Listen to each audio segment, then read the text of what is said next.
தனது கொள்கை எதிரி பாரதிய ஜனதா, அரசியல் எதிரி திமுக அப்படின்ட்டு பட்டவர்த்தனமாக மோதுறாரு. பரந்தூர் மக்களை போய் சந்திக்கிறதுக்காக விஜய் திட்டமிடுறாரு. ஆனால் அந்த சந்திப்புக்கு அவ்வளவு முட்டுக்கட்டைகள். விஜய் எடுக்கக்கூடிய எந்த ஒரு செயல் அவருடைய திரைப்படங்கள் வெளியாகும் போதே சர்ச்சையாக தான் இருக்கும். அரசியலுக்கு வந்துட்ட பிறகு அவர் மக்களை சந்திப்பதோ இல்லை மாநாட்டை நடத்துவதோ எப்போதுமே ஒரு நெருக்கடியான நிலைமையிலேயே இருக்குது. விஜய் நமக்கு அச்சுறுத்தல் கிடையாது, தாவேக்கா நமக்கு அச்சுறுத்தல் கிடையாதுன்ற ஒரு ஆளுங்கட்சி திமுக நினச்சதுன்னா அவருக்கு இவ்வளோ நெருக்கடிகளை தர வேண்டிய தேவையில்லையே. சமீபத்தில் வியாசர்பாடி பக்கத்தில் முல்லை நகர்ன்ற இடத்துல வந்துட்டு குடிசைகள் தீக்கிரையாவது. விஜயே நேரடியாக ஃபோன் பண்ணி பேசுகிறார், உங்களுக்கு என்ன நடந்தது அப்படின்னு கேட்குறாரு. அடிக்கடி டிஎன் டாக்ஸ் நம்ம சொல்லிட்டு வர மாதிரி பெண் வாக்காளர்கள் அதிகப்படியாக விஜய் பக்கம் இருக்கிறாங்க. தமிழ்நாட்டில் நடப்ப ஜனநாயக ஆட்சி இல்லை, பாசிசத்தின் ஆட்சி தான், அதற்கு இந்த முல்லை நகர் சம்பவமே ஒரு சான்று அப்படின்றத அழுத்த நிறுத்தமாக சொல்கிறாரு. ஆளுங்கட்சி எதிர்கட்சி இரண்டு பேருமே உற்று நோக்கக்கூடிய ஒரு இடத்திற்கு தாவேக்கா வந்திருக்கின்றதை மறுக்கவே முடியாது.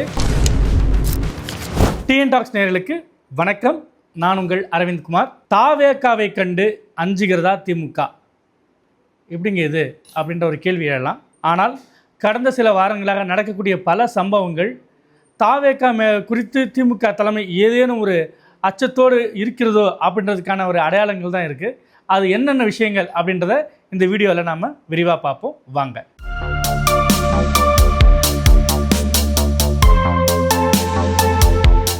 கடந்த ஆண்டு பிப்ரவரி மாதம் தாவேக்காவை நடிகர் விஜய் தொடங்குகிறார். தொடங்கியது முதற்கொண்டு நேரடியாக தனது கொள்கை எதிரி பாரதிய ஜனதா, அரசியல் எதிரி திமுக அப்படின்ட்டு பட்டவர்த்தனமாக மோதுறார். அதாவது கிட்டத்தட்ட ஒரு 70 ஆண்டு கால பாரம்பரியமிக்க ஒரு கட்சியோட நேற்று முளைத்த இல்லை நேற்று ஆரம்பிக்கப்பட்ட ஒரு கட்சி சண்டை செய்கிறது இந்த டேவிட் கோலியாத் மாதிரியான ஒரு கம்பேரிசனா அப்படின்ற மாதிரி அரசியல் தளத்தில் பார்க்கப்பட்டது. ஆனால் அதிமுகவுக்கு கொடுக்கக்கூடிய அதே முக்கியத்துவத்தை, இன்னும் சொல்லப்போனால் பாரதிய ஜனதா, பாமக போன்ற பாரம்பரியமான கட்சிகளுக்கு கொடுக்கக்கூடிய அதே முக்கியத்துவத்தை, அதே அரசியல் அழுத்தத்தை தாவேக்காவை நோக்கியும் திமுக திருப்புகிறதோ அப்படின்னு சொல்ல மாதிரியான பல சம்பவங்கள் நடந்திருக்கு. குறிப்பாக இந்த பரந்தூர் விவகாரத்தில் அவர் அங்கே கிட்டத்தட்ட ஒரு 1000 நாட்கள் போராட்டம் நெருங்கிய சமயத்தில் போய் பரந்தூர் மக்களை போய் சந்திக்கிறதுக்காக விஜய் திட்டமிடுறாரு. ஆனால் அந்த சந்திப்புக்கு அவ்வளவு முட்டுக்கட்டைகள். நேரடியாக ஒரு அரசியல் இயக்க ஆரம்பிக்கும் போது ஏதேனும் ஒரு மக்கள் போராட்டத்தை நோக்கி தங்களுடைய ஆதரவு தெரிவிக்கிறது ஒரு வழக்கமான இயல்பு தான். அப்படி அதை எளிதில் கடந்து போயிருக்கலாம். ஆனால் விஜய் போய் அவங்கள பார்க்கக்கூடாது, அப்படியே பார்த்தாலும் அதற்கு இவ்வளோ நேர கட்டுப்பாடு, இடம் கட்டுப்பாடு அப்படின்ற மாதிரியான பல்வேறு கட்டுப்பாடுகள் அந்த மாவட்ட காவல்துறையால் வழங்கப்பட்டது. அது அத்தனையும் மீறி தான் பரந்தூர் போய் மக்களை அங்கே ஒரு திருமண மண்டபத்தில் சந்திக்கிறதா இருந்து அதன் பிறகு ஒரு மைதானத்தில் வந்துட்டு அங்கே இருக்கிற மக்களை அவர் சந்தித்தார். ஆனால் அவர் சந்தித்த அடுத்த சில நாட்களையே பரந்தூர் நிலைப்பாட்டில் தமிழக அரசு ஒரு முடிவு எடுக்கிறாங்க. அப்படின்னா பரந்தூர் விவகாரத்தில் இத்தனை ஆண்டு காலமாக இவ்வளவு நாட்களாக கொண்டு வந்த போராட்டத்துக்கு தாவேக்காவோட வருகை, விஜயோட வருகை வந்துட்டு ஒரு டேர்னிங் பாயிண்ட் அப்படின்னு சொல்லக்கூடிய அளவுக்கு திமுக நடந்திருக்கு அப்படின்றது ஒரு பாயிண்ட்டாக எடுத்துக்கலாம். அதே போல் ஒவ்வொரு அரசியல் இயக்கங்களும் மாநாடுகள் நடத்துறது இயல்பு தானே. ஒவ்வொரு மாநாடும் திருப்புமுனை மாநாடு அப்படி இப்படி பல்வேறு மாநாடுகளை வந்துட்டு திமுக அதிமுக கட்சிகள் நடத்திட்டு தான் வராங்க.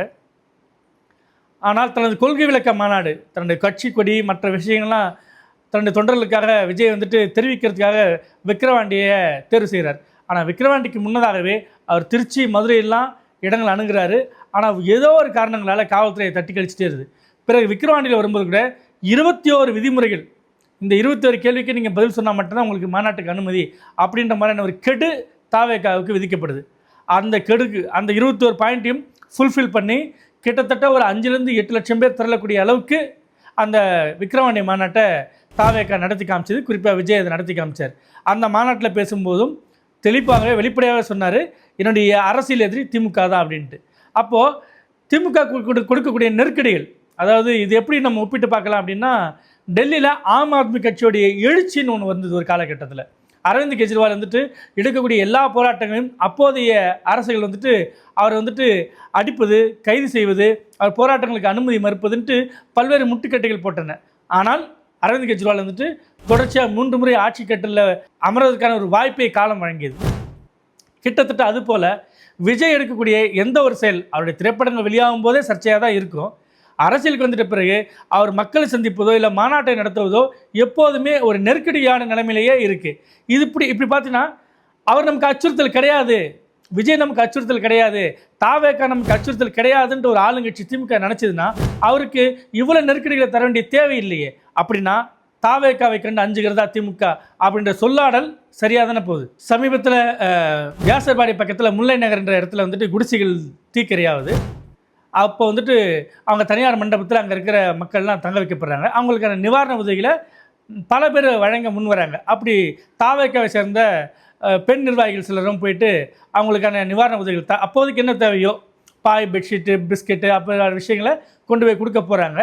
மாவட்ட கழக பொறுப்பாளர் கங்காவதின்றவங்க தலைமையில் பெண்கள்லாம் போகிறாங்க, தாவேகை சேர்ந்தெல்லாம் போகிறாங்க. ஆனால் காவல்துறையிடம் அனுமதி பெற்று தான் நாங்கள் போனோம் அப்படின்றது தாவேகாவுடைய ஸ்டேட்மெண்ட். ஆனால் காவல்துறையினர் இவங்க அனுமதி பெறாமல் வந்தாங்க. வெளியேற சொல்லும்போது இவங்க வந்துட்டு வாக்குவாதத்தில் ஈடுபட்டாங்க. அப்போ தான் இந்த கைகலப்பு நடந்தது, அப்போ தான் நாங்கள் விலக்கி தான் விட்டோம், வெளியேற தான் சொன்னோம் அப்படின்னு சொல்கிறாங்க போலீஸ் தரப்பில். ஆனால் இங்கே வயிற்றில் எட்டி வச்சாங்க, ஆப்ரேஷன் பண்ண இடத்துலேயே கூட எங்களை வந்து தாக்குனாங்க அப்படின்னு பாதிக்கப்பட்ட அந்த 2 பெண்கள் ஸ்டான்லி மருத்துவமனையில் போய் அனுமதிக்கப்பட்டாங்க. அவங்களுக்கு சோதனை நடத்தப்பட்டது. அந்த பாதிக்கப்பட்ட பெண்களுக்கு விஜயே நேரடியாக ஃபோன் பண்ணி பேசுகிறார், உங்களுக்கு என்ன நடந்தது அப்படின்னு கேட்குறாரு. அவங்களும் சொல்கிறாங்க, நாங்கள் இதெல்லாம் பண்ணோம், எங்களுக்கு இது மாதிரி ஆகிடுச்சுட்டு. அப்போ அவங்க ஒரு ஸ்டேட்மெண்ட் சொல்கிறாங்க, உங்கள் ஒருத்தருக்காக நாங்கள் எந்த துன்பத்தையும் தாங்கிக்க தயாராக இருக்கோம் அப்படின்ட்டு. வழக்கமாக ஒரு கட்சி ஆரம்பிக்கும் போது இளைஞர்கள் சாலையில் வருவாங்க, அந்த கட்சி நிர்வாகிகள் இல்லாட்டி அதனால் அனுகூலம் ஆதாயம் பெற விரும்புவர்கள் வெளியே வருவாங்க. நேரடியாக பெண்கள் போராட்ட களத்துக்கு வந்து இறங்குறது என்பது அபூர்வமாக தான் நடக்கும். ஆனால் தாவேகாவை பொறுத்த வரைக்கும் கடந்த சில மாதங்களாக அவங்க எடுக்கக்கூடிய ஒவ்வொரு செயலையும் பெண்கள் நேரடியாக வந்து நின்று ஆதரவு தெரிவிப்பதோ இல்லை போராட்ட களத்தில் ஈடுபடுவதோ நம்ம சர்வசாதாரணமாக பார்க்க முடியுது. இப்படி பாருங்கள், போலீஸ் தாக்குவதற்கான வாய்ப்பு இருக்குன்னு தெரிஞ்சோ இல்லாட்டி போலீஸ் தாக்குதலுக்கு ஆளான பிறகு கூட அவங்க அந்த கட்சியோடைய கொள்கை பிடிப்போடு இருக்கிறாங்கன்றப்போ கண்டிப்பாகவே அடிக்கடி டிஎன் டாக்ஸ் நம்ம சொல்லிட்டு வர மாதிரி பெண் வாக்காளர்கள் அதிகப்படியாக விஜய் பக்கம் இருக்கிறாங்க. அதற்கு நிரூபணம் தான் இந்த சம்பவம்னு நான் புரிஞ்சுக்கிறேன். இப்போ பாருங்கள், முல்லை நகரில் பாதிப்பு ஏற்பட்டிருக்கு. தீ விபத்தில் தங்கள் வீடுகளை பறி கொடுத்தவங்க நிராதரவாக ஒரு இடத்துல இருக்கிறாங்க. அப்போ யார் ஒன்றா வந்து உதவி செஞ்சுட்டு போட்டுமே, அது அரசாங்கம் வந்துட்டு எளிதில் கடந்து போயிருக்கலாம், புறந்தள்ளிட்டு போயிருக்கலாம். ஆனால் ஒரு கட்சியை சேர்ந்தவங்க வராங்கன்றப்போ அவங்ககிட்ட இவ்வளோ கடுமையாக நடந்துக்கும் போது அதோட எதிர்வினை என்னவா இருக்குன்னு ஒரு கணக்கு இருக்கு இல்லையா? அப்போ அந்த கணக்கு கூட போடாமல் தான் போலீஸ்கார் நடந்துருப்பாங்களா? இல்லைனா இந்த கட்சியினர் வந்தால் இப்படி நடத்தணும் அப்படின்ட்டு அந்த காவல்துறைக்கு மேலிடத்துலேருந்து உத்தரவுகள் பிறப்பிக்கப்பட்டதா அப்படின்ற கேள்வி வரதானே செய்யுது. இந்த சம்பவத்தின் தொடர்ச்சியாக விஜய் ஒரு அறிக்கை வெளியிடுறாரு. அந்த அறிக்கையில் நேரடியாக மீண்டும் திமுகவை நாங்கள் அடிக்கடி சொல்வது போல தமிழ்நாட்டில் நடப்பது ஜனநாயக ஆட்சி அல்ல, பாசிசத்தின் ஆட்சி தான், அதற்கு இந்த முல்லைநகர் சம்பவமே ஒரு சான்று அப்படின்றத அழுத்தம் திருத்தமாக சொல்கிறாரு. கண்டிப்பாக ஆட்சி மாற்றம் ஏற்படும். மறைந்த முதலமைச்சர் ஜெயலலிதா எதிர்க்கட்சியாக இருக்கும்போது சட்டசபையில் அவங்களுக்கு வந்துட்டு ஒரு அசம்பாவிதம் நடந்தது. அப்போ அவங்க என்ன சொல்கிறாங்கன்னா, அடுத்த முறை நான் சட்டசபைக்குள்ளே வரதா இருந்தால் முதலமைச்சராக தான் வருவேன் ஒரு சபதம் போடுறாங்க, ஒரு சவால் விடுக்கிறாங்க. அதே மாதிரி தான் அவங்க முதலமைச்சராகிட்டு தான் உள்ளே வராங்க. கிட்டத்தட்ட அரசியல் களத்தில் இந்த சவால்கள், சபதங்கள் எப்போதுமே கூடுதல் கவனிப்போட பொதுமக்களால் பார்க்கப்படும். அத்தகைய ஒரு இடத்துக்கு தாவேகாவை திமுக தள்ளி விட்டுருக்கா அப்படின்றத நம்ம யோசித்து பார்க்க வேண்டிய நேரம். அதே போல் தாவேகாவுடைய இம்பார்ட்டன்ஸை எதிர்கட்சிகள் நல்லாவே புரிஞ்சுக்கிட்டு இருக்கு அப்படின்றதுக்கு அதிமுகலேருந்து ஒரு அழைப்பு வருது. கடம்பூர் ராஜு பேசுகிறார், நீங்கள் வந்துட்டு திமுகவை வீழ்த்தினா ஒரு வலுவான கூட்டணி அமைக்கணும், நீங்கள் அதிமுக பாஜக கூட்டணியில் இணையணும் அப்படின்னு ஒரு கடம்பூர் ராஜு ஒரு ஸ்டேட்மெண்ட் சொல்கிறாரு. அதே போல் பாரதிய ஜனதா மாநில தலைவர் நயினா நாகேந்திரன் நேரடியாக ஒரு அழைப்பு விடுக்கிறார், நீங்கள் வந்துட்டு நம்ம கூட்டணிக்கு வந்துடுங்க, அப்போ தான் நம்ம திமுகவை எதிர்வரும் 2026 சட்டமன்ற தேர்தலில் வீழ்த்த முடியும்னு சொல்கிறார். அப்படி பார்த்தீங்கன்னா ஒரு முக்கியமான ஒரு அரசியல் கட்சியாக, ஒரு வாக்கு வங்கியிலே வைத்திருக்கக்கூடிய ஒரு அரசியல் கட்சியாக, கண்டிப்பாக சட்டமன்ற தேர்தலில் ஒரு திருப்பு முனையை ஏற்படுத்தக்கூடிய ஒரு கட்சியாக தாவேகாவை அதிமுகவும் பாஜகவும் பார்க்க ஆரம்பிச்சிருக்கின்றதை இதன் மூலமாக புரிஞ்சிக்கலாம். இதே நிலைப்பாட்டில் தான் திமுகவும் இருக்குது அப்படின்றதுனால தான் தாவேகாவுடைய நிர்வாகிகள் கூட தாக்கக்கூடிய அளவுக்கு இறங்கியிருக்கோ அப்படின்னு ஒரு பேச்சு அரசியல் களத்தில் பலமாகவே அடிபடுது. எப்போதுமே எந்த ஒரு பொருள் அழுத்தப்படுதோ அது மிகுந்த வல்லமையோட பிரிட்டு மேலே வரும். ஒரு பந்தை வந்து தண்ணிக்குள்ளே போடும்போது பார்த்திங்கன்னா அது தடாலடியாக மேலே உயரத்துக்கு வருது இல்லையா? அதுபோல் எந்த ஒரு அரசியல் இயக்கத்துமே அதற்கு அழுத்தம் கொடுக்கும்போது, அதுக்கு நெருக்கடி கொடுக்கும்போது அந்த கட்சி வலுவாக மக்கள் மன்றத்தில் தன்னை பிரதிநிதிப்படுத்த போராடும். கிட்டத்தட்ட தாவேகாவை திமுக அந்த இடத்தை நோக்கி தள்ளிக்கிட்டு இருக்கோ, வேறு எந்த கட்சியில் விடவும் அதிமுகவிடவும் பாரதிய ஜனதாவிடவும் நாம் தமிழர்விடவும் தாவேகா ஒரு குறிப்பிடத்தகுந்த ஒரு இடத்துக்கு நம்ம கொண்டு போயிடலாம் அப்படின்னு திமுக ஒரு கணக்கு போடுறதா கூட நம்ம புரிஞ்சுக்கலாம். ஏன்னா அதிமுகவுக்கு அதிகப்படிய எண்ணிக்கை வந்து அது ஆட்சி மாற்றத்துக்கே வழிவகுக்கும். பாரதிய ஜனதா வந்தால் கண்டிப்பாக கொள்கை ரீதியாக பல்வேறு முரண்பாடுகள் இருக்குது.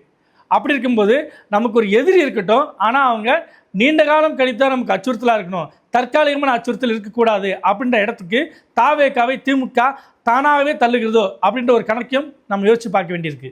எப்படி இருந்தாலும் கட்சி ஆரம்பித்த ஒரு குறுகிய காலத்திலேயே ஆளுங்கட்சி எதிர்கட்சி 2 பேருமே உற்று நோக்கக்கூடிய ஒரு இடத்திற்கு தாவேகா வந்திருக்கின்றதை மறுக்கவே முடியாது. இன்னும் ஜனநாயகன் திரைப்படத்தை முடித்துக்கொண்டு களத்திற்கு வந்து விஜய் அரசியல் செய்யும்போது இன்னும் தாவேகாவுடைய கரங்கள் விரிவடையவே வாய்ப்பு அதிகமாக இருக்குது. இது போன்ற விரிவான நுணுக்கமான அரசியல் பார்வையில் கொண்ட வீடியோக்களை நம்ம டிஎன் டாக்ஸ் யூடியூப் சேனலில் தொடர்ந்து பாருங்கள். நன்றி, வணக்கம்.